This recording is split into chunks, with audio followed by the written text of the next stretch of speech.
Hey, beer tubers! It's Ryan back with another episode of San Diego Beer Vlog. Joined once again by my buddy Daniel out in Michigan, the Endo Symbiosis on YouTube, fellow BGNer. We're going to take a look at another Samuel Smith beer. We did one last week, and this week we're going to take a look at their Imperial Stout.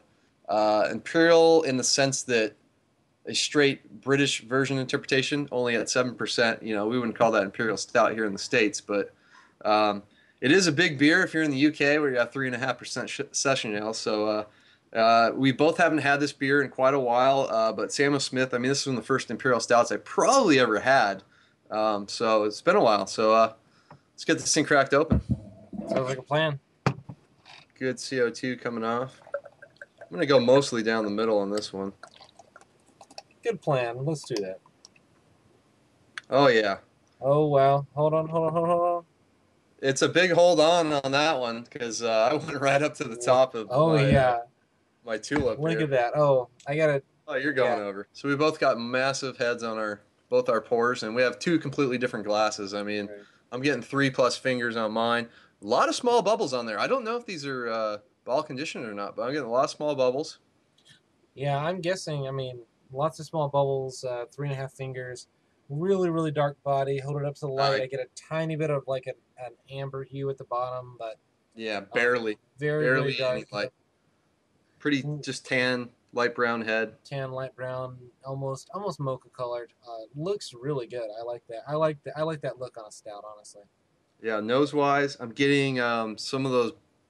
I mean, it sort of follows the Tatty Port, except there's some bigger, darker, roastier malts. But man, Yeah. it's really fruity on the nose. A lot of yeast esters.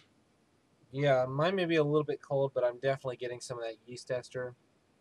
I mean, Def caramel notes, mhm.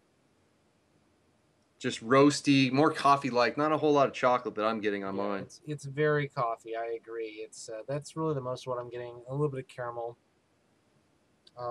Not much else. I mean, a little bit of the fruit, but Yeah, it's very kind of overwhelmingly coffee. A little bit of chocolate, just that kind of roasty character. yeah, definitely. Ready to go? Cheers. Cheers.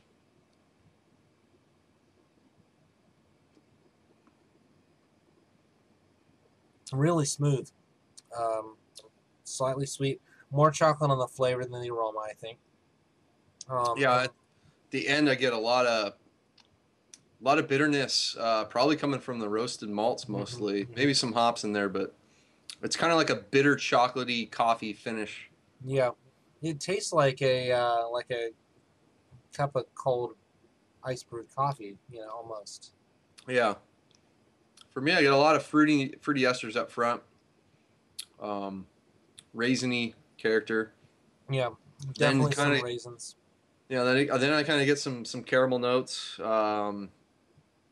It's really, yeah, like you said, it's really smooth though. It's not very heavy either for a imperial stout. You'd expect Yeah, it to this is be. it's almost medium light bodied. I mean, I'd probably go with medium, but it's almost a little below medium. Well, at least for the style, it'd be very light for the style. Yeah, I mean, here in the States, we'd probably just call this like an oatmeal stout or something. I mean, we wouldn't call it. I mean, there's probably not oatmeal in it, but it has the same kind of texture as an oatmeal Yeah, stout. it does have some creaminess that an Yeah. oatmeal would. Leaving some nice lacing on my glass. Oh yeah, mine too. So we've been drinking this a little while. Interesting thing is, as it warms up, as it warms up on our hands, it's pretty much the same beer. It really doesn't change. Yeah. It's really just kind of right there, real solid. Rating wise, it depends on how you want to class this. Now, if you call this an imperial stout, then you're comparing it to so many other great imperial stouts. Old Rasputin, Dark Lord. So many other great imperial stouts, and this doesn't really measure up to that. This is like a BB minus kind of beer. But if you call it like an English imperial stout, where it's high gravity for their standards, super super drinkable, very sessionable, even at 7%. I think this is an A. Really, honestly, I feel like this deserves an A within the context in which I think this beer was made. It's very very drinkable.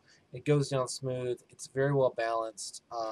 It really hits that like coffee note without being like overtly like you're drinking a cup of espresso. I think this is a really, really great beer. So I'm going to give it an A, even though you call it an Imperial Stout, you expect something a little bit heavier and a little bit more, something you can sink your teeth into. But I'm going to definitely give it an A. So your thoughts?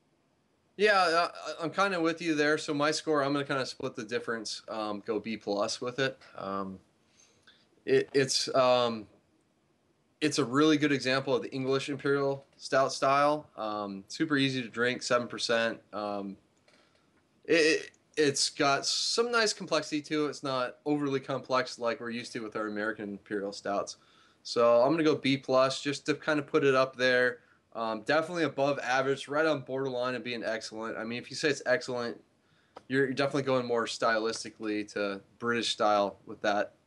But yeah, I mean, it's such easy Imperial Stout to drink. Yeah. Can't fault it at that. So B plus for me, an A from Daniel, the Endosymbiosis. Check out his channel.